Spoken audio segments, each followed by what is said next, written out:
মুহাম্মদ সাল্লাল্লাহু আলাইহি সাল্লাম বলেছেন, যে ব্যক্তি কোনো মুসলিম বৃদ্ধকে সম্মান করে, মহান আল্লাহ তাকে কিয়ামতের দিনের ভয় হতে নিরাপত্তা দান করেন। এক বৃদ্ধ ব্যক্তি মহানবী সাল্লাল্লাহু আলাইহি সাল্লামের কাছে সমীপে উপস্থিত হলো, কিন্তু উপস্থিত ব্যক্তিরা কেউই তাকে সম্মান করল না এবং তাকে জায়গা দিতে অলসতা দেখালো।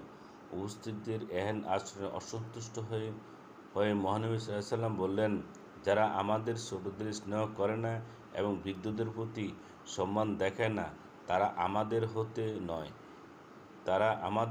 নয়। দুই জাহানের রহমতের নবী সাল্লাল্লাহু আলাইহি সাল্লাম হতে বর্ণিত, তোমাদের সন্তানদেরকে সম্মান করো এবং তাদের সাথে আদবের সাথে আচরণ করো।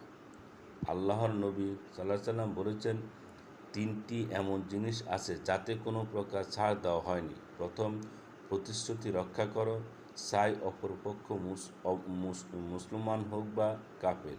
দ্বিতীয়ত, পিতামাতার প্রতি দয়াশীল হও, চাই তারা মুসলমান হোক বা কাফের।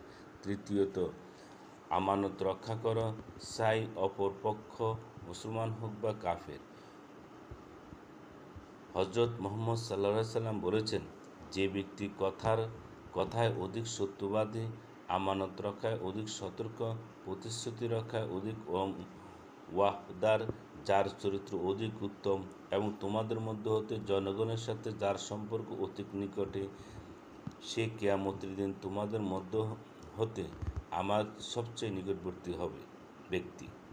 মহানবী সাল্লাল্লাহু আলাইহি সাল্লাম বলেছেন, যে ব্যক্তি অধিকার রক্ষার বিষয়ে তুমি সতর্ক, সে তোমার অধিকার রক্ষায় সতর্ক নয়, সে তোমার জন্য উত্তম বন্ধু নয় এবং সে তোমার সাথে উঠা বসার যোগ্য নয়। মহানবী সাল্লাল্লাহু আলাইহি সাল্লাম বলেছেন, যে ব্যক্তির অধিকার রক্ষার বিষয়ে তুমি সতর্ক, কিন্তু সে তোমার অধিকার রক্ষায় সতর্ক নয়, সে তোমার জন্য উত্তম বন্ধু নয় এবং সে তোমার সাথে উঠা বসার যোগ্য নয়। নবী সাল্লাল্লাহু আলাইহি সাল্লাম বলেছেন, আমি এবং আমার উম্মতের মধ্যে পরেজগার ব্যক্তিরা অন্যের উপরে কষ্টসাধ্য কোনো কাজ চাপিয়ে দেওয়া হতে অনেক দূরে অন্যের উপরে দেয়নি। নবী সাল্লাল্লাহু আলাইহি সাল্লাম বলেছেন, আমি এবং আমার উম্মতের মধ্যে পরেজগার ব্যক্তিরা অন্যের উপর কষ্টসাধ্য কোনো কাজ চাপিয়ে দেওয়া হতে অনেক দূরে, অন্যের উপর চাপিয়ে দেয় নাই। আল্লাহ রাসূল সাল্লাল্লাহু আলাইহি সাল্লাম বলেছেন, যে ব্যক্তি জনগণের মাঝে সবচেয়ে প্রিয় হতে চায়, তার উচিত গুনাহ হতে দূরে সরে মহান আল্লাহর তাকওয়া অর্জন করা। প্রিয় নবী সাল্লাল্লাহু আলাইহি সাল্লাম বলেছেন, নম্রতা বান্দার মর্যাদার বৃদ্ধি করে এবং নম্র হও। সুতরাং নম্র হও, যাতে মহান আল্লাহর অনুগ্রহ রহমতের শামিল হতে পারো। মহানবী সাল্লাল্লাহু আলাইহি সাল্লাম একদল লোকের মাঝ দিয়ে অতিক্রম করেছিলেন, যাদের মধ্যে শক্তিধর এক লোক ছিল। সে বড় বড় পাথর উত্তোলন করছিল এবং উপস্থিত লোকেরা তাকে বারুত্তোলনের বীর হিসাবে বাহবা দিচ্ছিল, আর ওই ক্রীড়াবিদের কর্মকাণ্ডে সকলে অবাক হচ্ছিল। আল্লাহর নবী সাল্লাল্লাহু আলাইহি সাল্লাম জিজ্ঞাসা করলেন, এখানে লোক সমাগমের কারণ কি?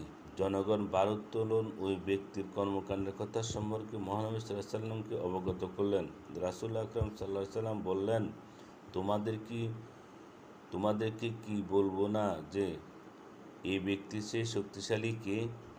তার চেয়ে শক্তিশালী হচ্ছে সে যাকে গালি দেওয়া হয় কিন্তু সে ধৈর্য ধারণ করে, নিজের প্রতিশোধ পরায়ণ নফসের উপর নিয়ন্ত্রণ রাখে এবং নিজের শয়তান ও তাকে গালি দানকারী শয়তানের উপর বিজয়ী হয়।